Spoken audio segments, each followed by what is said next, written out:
কোথায় বলেছেন যে দল চাইলে নন্দীগ্রাম থেকে প্রার্থী হতে পারেন, এইটা নিয়ে কি বলবেন?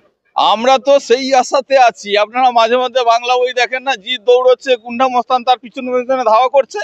আমরা চাইছি এভাবে ও চলে আসুক এখানটায়, নন্দীগ্রামে এলে প্যান্ট খুলে পেটাবো আর গা হারা হেরে বাড়ি যাবে। না না, সে প্যান্ট খোলা নয়, গণতান্ত্রিক ভাবে ওর পিসিকে হারিয়ে মাথায় চুনকাম লেপে কালীঘাট পাঠিয়েছি, এখানটাও প্যান্ট খুলে ওকে কালীঘাট পাঠিয়ে দেবো।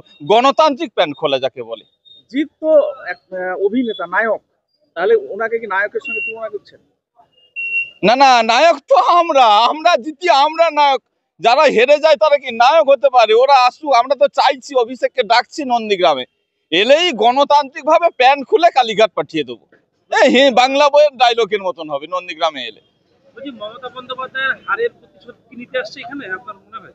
মমতা বন্দ্যোপাধ্যায় জানে নিজে দাঁড়িয়ে হেরেছে, অতএব সে একা কেন দোষ নিবে, তার পরিবারের আর একজন সদস্য আছে, সে যেন অনুরূপ ভাবে এভাবে নন্দীগ্রামে এসে দাঁড়িয়ে মাথায় চুনকালি লেপে বাড়ি চলে যায়। আমরা প্রস্তুত আছি, পুরো বাংলা বইয়ের ডায়লগের মতন হবে। আমরা তো টানছি ওকে নন্দীগ্রামের দিকে যাতে এসে দাঁড়ায়, বাকিটা প্যান্ট খুলে গণতান্ত্রিক ভাবে প্যান্ট খুলে ওকে কালীঘাট পাঠিয়ে দেবো। মার্জিন কত হতে পারে বলে? এই নন্দীগ্রামে মার্জিন কতটা হবে বলা বড় মুশকিল। কারণ কেন বলছি, যে 2021 সালে আমরা নন্দীগ্রামে ভারতীয় জনতা পার্টির একটাও প্রধান ছিল না। এখন ভারতীয় জনতা পার্টির 17টা জিপির মধ্যে আমাদের 15টা, আমাদের 11টা, আর 2টো পঞ্চায়েত সমিতি আমাদের।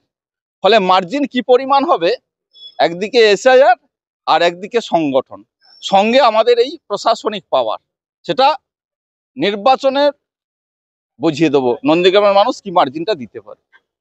গত মুখ্যমন্ত্রী বর্তমানে মমতা বন্দ্যোপাধ্যায় আপনাকে ফোন করেছিলেন, আবার তো নির্বাচন আসতে চলেছে, আপনার তো কোনো পরিবর্তন যেভাবে করতে ভুলভাল ফোন করে।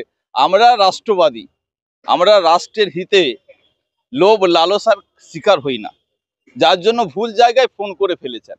উনি ভেবেছেন যে উনার মতনই তৃণমূল কংগ্রেসের মতনই বিজেপির নেতারা রাষ্ট্রবাদের কথা চিন্তা করে, ব্যক্তি স্বার্থের কথা চিন্তা করে না, করলে অনেক আগেই করে নিতে পারতাম।